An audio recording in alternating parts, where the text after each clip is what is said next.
Marketer of the Day, number 513, Social Media Strategy. Focus on customers, build relationships, research, and engage with Charlotte Chipperfield. Hey everyone, we're so glad that you're listening. We're talking right now with Charlotte Chipperfield, and Charlotte is the founder and CEO of Chipperfield Media, which is a social media marketing agency that offers end-to-end management and consulting for CPG, retail, food, and beverage companies. You can find out all about her and her company at chipperfieldmedia.com. So Charlotte, glad to be talking to you. Hi, Robert. Thanks so much for having me. Glad to have you. So with this social media, I feel like I hope I'm not alone. I have a little bit of a love-hate relationship with it because it seems like it's a huge time suck. It's difficult to tell what kind of results come from it sometimes, but at the same time, I know that I can't live without it. So, I mean, am I alone in thinking this?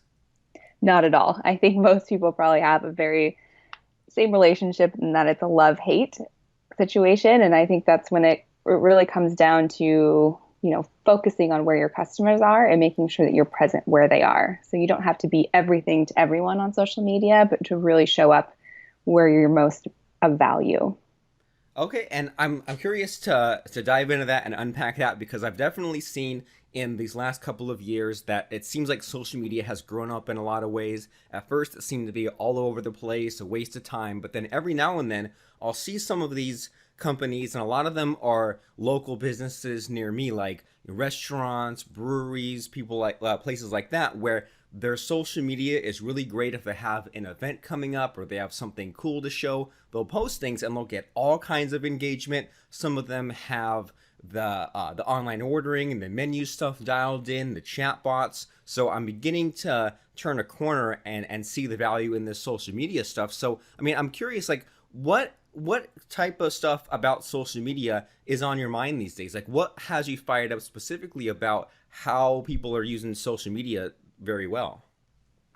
That's a great question. And I think, it really comes back down to that relationship. And I think it's companies are able to have a one-on-one dialogue with current customers and potential new customers on a daily basis on social media. And I think that's really where the power lies and the opportunity as well. And I think when you were talking about it's not just about posting, and I think that's exactly hit the nail on the head there, is that it's not just about posting, and it's really about engaging and building a community and being of service, if it be customer service, like you were saying with the restaurants, and being available to answer questions and have their, the latest menu updated, or, maybe it is having more of engagement in the sense of giveaways or dialing in and presenting your company as more than just a company that sells products. And we work with a lot of consumer-facing products, and it's not always about, hey, we have this great new food product. It's more about, this is why we created this product, because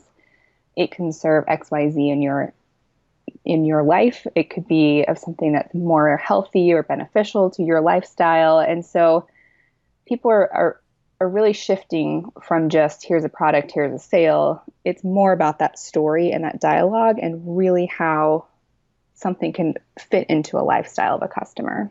So what's the starting point with all that? Because, I mean, everything that you said, I'm totally on board. It sounds great. It sounds like a great idea to, to present a story or talk about why we started this or why we do this. And it sounds great if I think about the finished result, but how do you begin to even crack this nut if you have a client and say they're a restaurant or something, or like beverage company, like we said, and they have something great, but where do you even begin to think about like what to post, what to do on social media? Where's the jumping off point? Sure. And I think that's where maybe a lot of people get started, is they go right to what does our content need to look like? And we actually we kind of back it up and start a couple steps before that. So we actually really do a deep dive into the company to really look at what the brand is. Who are they? What do they represent? And how do they show up online? So we really recommend that anyone, if you're doing social media on your own, is to really evaluate your company's messaging and look at your overall brand and make sure that that is really nailed in and you know exactly what you stand for and how that translates either into words, visual, video, And what I mean by that is also looking at your, your brand aesthetic. So making sure that your images reflect a lot of your brand colors and that, there's a distinct way that customers are going to recognize that it's you posting on social media. And so that's the first step, is to really look and really understand your brand in depth. And then the second part of it is to really understand who your customer is. And so this will also help direct you in knowing where you should be posting, right? So you want to make sure that you're crystal clear on who your customer is and what their online behaviors are. So you might spend weeks crafting the perfect Facebook post for the next month, but if your customers aren't on Facebook, or if they're spending all their time interacting and engaging on Instagram, then you kind of missed the mark there as well. So making sure you really have your demographics of your audience dialed in, their online behaviors, where they're spending their time, and also knowing, how does your product or, your offering or your service really fit into their life, and what other interests might overlap where you might be able to have a discussion with them on a related topic that could bring them into the circle of your community online. Well, you're So making those are sort of the first two steps before you even create the content. I love it, and what I love the best about it is how it's like you're saying we need to look a couple of steps before what we're motivated to do, or we tend to do, which is just go post, post, post, post. But it's like we need to even look at a few steps before that of who our customer is, where should we be posting, and so I'm really curious about what you said in there about how. You want to look at what their other interests are. So do you have any good examples of that? Like, did you have some kind of client where you were looking into their social media and you discovered like a shared interest like you're talking about? Yeah, absolutely. So we actually work with a lot of wine industry or wineries specifically. And so we do find that, wine, there's lots of different customers who buy wine, and based on, the type of wine maybe produced from the specific region, we do find that there are customers, sometimes there's like, the moms who have had hectic days who just want, a nice glass of wine at the end of the day or to share with their girlfriends. And there's also different demographics where we've had maybe a little bit more male focus that are also really into bike riding. So that's been a big one for us, like on the weekends, like kind of looking at, what do they do when they're not drinking wine, right? So, and what do they do in their free time? So we've been able to kind of leverage that other interest in being able to incorporate, how we show up and how we even present some of the imagery and the way that we talk about the wine that's also integrated into, how they're spending the rest of their weekends, for example. That's a really great example there. And what you're making me think of is there have been times when I've looked at my own social media and looked in at the Facebook Insights and said, people who like my page, what other pages do they like? And I think at one point I was able to find some kind of weird screen where they even did it based off the pixel on the website. So even people who hadn't liked my fan page but had visited my website, I could even see what similar interests they had. And at the time when I looked at it, I didn't think much of it. I just thought, okay, well that's great to know, or that's great to keep in mind for if I ever run more Facebook ads and I target that. But you're making me realize that these are all ideas for things to post about or questions to ask, or this is a lot more useful as you're explaining it now compared to back when I looked at it. Absolutely. Yeah, I think those analytics are so important, and it's almost a little overwhelming because there are a lot of analytics and it's hard to know exactly which ones make the most sense to look at. But those interest ones can be very helpful in, especially if you have a specific offer that you're trying to put out or a specific campaign that you're running. It's another great way to kind of leverage, specifically like you're talking with Facebook advertising, leveraging their advertising target segments. So it's another way to kind of pull in, potential new customers. Super cool. So when you're doing this kind of research, are there any tools that you like to use specifically, or do you look at competitors, things like that? Like, how deep does this initial research go?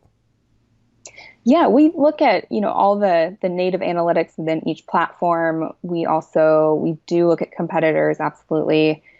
I use Sprout Social a lot for our clients. So they have a lot of, social listening tools where we're also looking at, what are people talking about that's related to the topic online? What hashtags are people using? So yeah, we go pretty deep to really understand, both the market and then also the target market.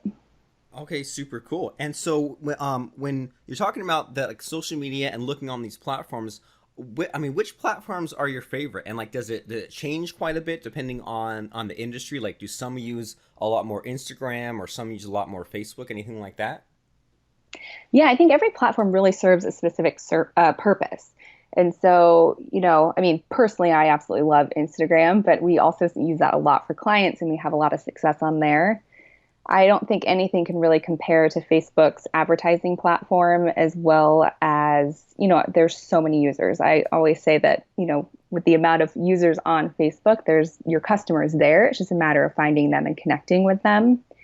And then we also have a lot of clients that we work with LinkedIn specifically because they are, figures or thought leaders within their industry. So there's also a lot of traction to be gained there. So it really, again, comes back to really understanding, who you're trying to target. And if you're B2C, then it makes more sense to be on Facebook and Instagram. But if you're B2B, then you definitely want to make sure your presence is really strong on LinkedIn.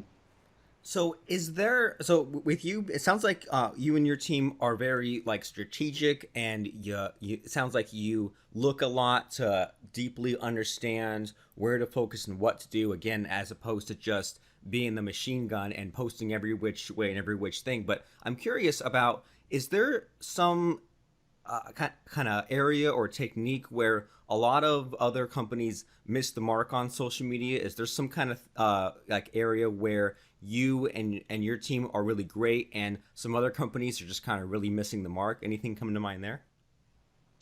Yeah, I mean, I think there's, you can easily get carried away with just posting for the sake of posting, and we are very strategic with that. And I think where some people do get a little bit lost is that takes a lot of time to create the strategy, create the post. And then I think where people kind of miss the mark is they think they've posted and that's kind of the end.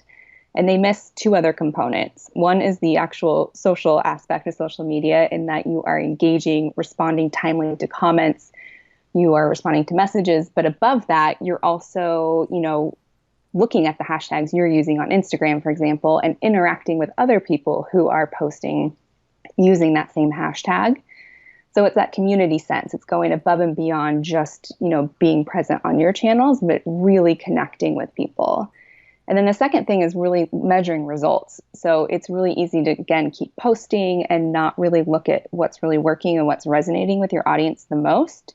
And so by doing either just like monthly reports will really help you identify which content is the most successful, and therefore kind of helps refine your strategy to create more of the content that's working and maybe move away from the content that's not producing as much results.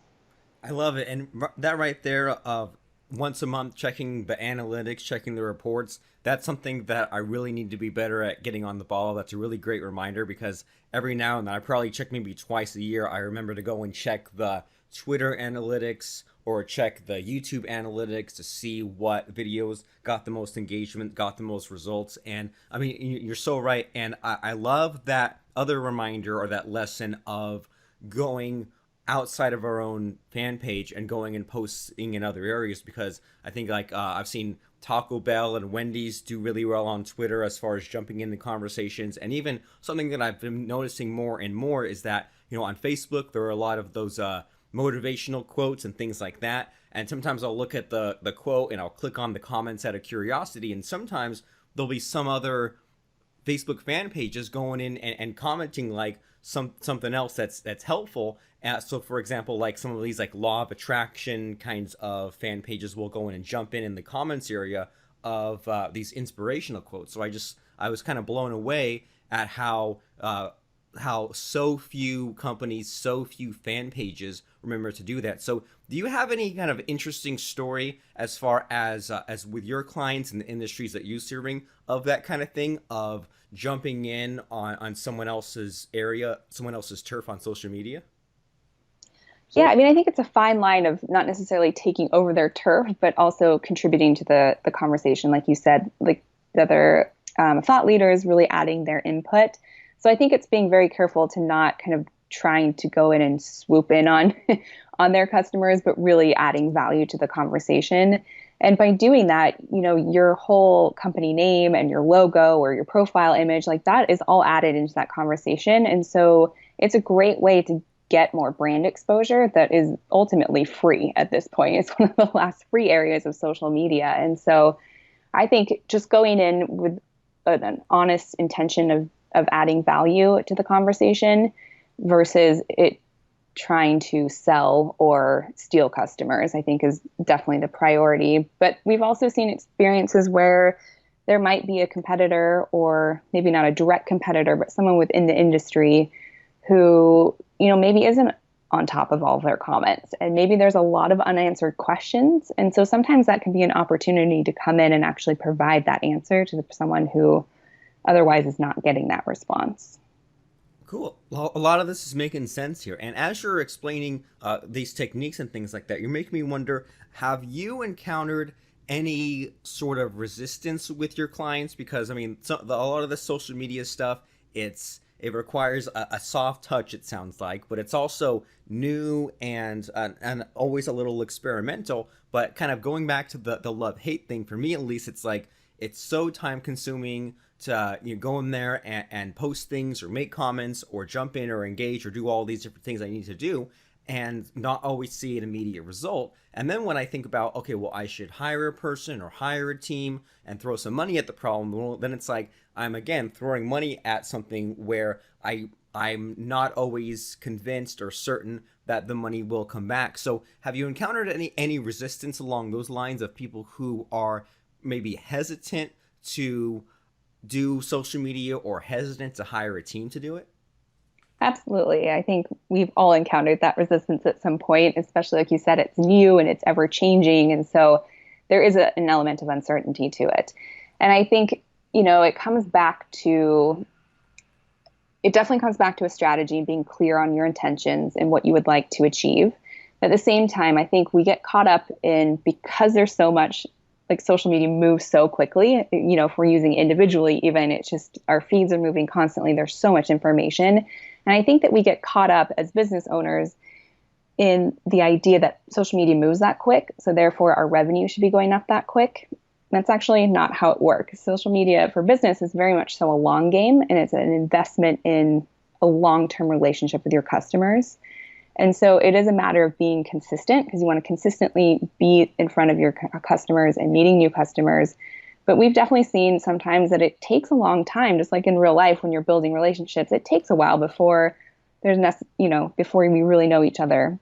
And it's the same way with customers building relationships with with brands building relationships with their customers online. And so sometimes you might not see that revenue return for 6 months later. And so it really is about getting clear on your strategy, setting your intentions, and making sure that you are present and consistent. It's that consistency that does pay off over time.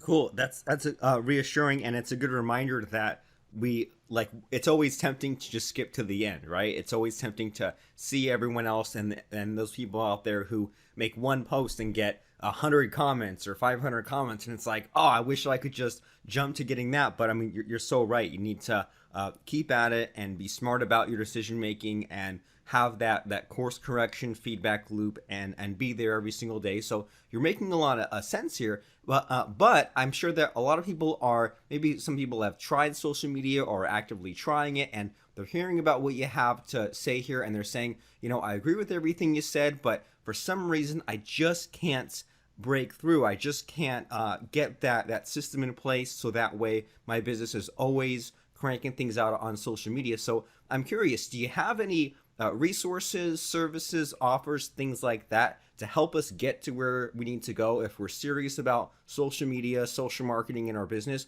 What do you have for us today to help us get to where we need to and want to go? Yeah, that's great. And I always invite people, if they're feeling that kind of frustration of it, not seeing the results I want to see, I actually invite people to back it up all the way again and go back and evaluate their brand, how they're showing up online in their target market. Because sometimes, again, we do that and then we start producing the content and then necessarily don't go back and check and make sure that we're aligned with those two pieces. So I invite people to do those exercises first. And then second, I would make sure that you do have, scheduling tools in place. So with something like Hootsuite or even Buffer, they have a great free platform to be scheduling posts. I would, see if there's like blog articles from this time last year that might still be relevant that you could repurpose, for example. I also would recommend, if you are posting across multiple platforms and maybe you can use the same image, but then, tweak the messaging a little bit so it's appropriate for each platform. Don't necessarily just post it to each one, but I would, tweak that a little bit as well. So there's definitely ways that you can kind of repurpose content. There's new tools, and I've lost the name of it off the top of my head right now, but there's a new tool that you can take a blog post, for example, and it will shift it into a visual video with words overlaid. So there's different tools like that that you can explore that will allow you to kind of repurpose content and kind of present it in multiple different formats across different platforms. Super cool. So evaluate our brands, use these tools to automate or cross post on social media, or just or even take some of those shortcuts so that way we can post in one place and make some minor tweaks and be able to get mileage on all the other platforms. So this is really great as far as rethinking social media and getting remotivated and jumping back in and trying some new ideas and techniques. So if someone likes our conversation today and they want to jump over and go to your websites or contact you or getting in touch in some way to keep the conversation going, is there an easy way for people to do that today? Absolutely. So you can definitely find us at chipperfieldmedia.com. You can send us an email at any time at hello@chipperfieldmedia.com. And then, of course, we're on just about every single social media platform at Chipperfield Media. Cool. I would hope so, right? If you teach and you do social media, I'd hope you be on every single platform that there is. Yes, we like to walk the talk. And as we're running down here, just like this is totally random, off the wall, just not really related to much of anything, but you're on all these social media platforms. Is there one that is maybe small and an up-and-comer that maybe people aren't using but could take off someday? Anything come to mind like that? I'm kind of watching, I think LinkedIn has changed a lot in the past couple of years, and I think people are becoming more active on there, not just because of job hunting, but for genuine connections and also thought leadership. So that one is definitely one that I'm watching closely. I think YouTube is going through kind of a revamp as well, and a lot more people are moving into video that way. So I think those are two platforms I'm kind of paying close attention to. But as far as like the next new Instagram or Snapchat, I don't know if we know what that is yet.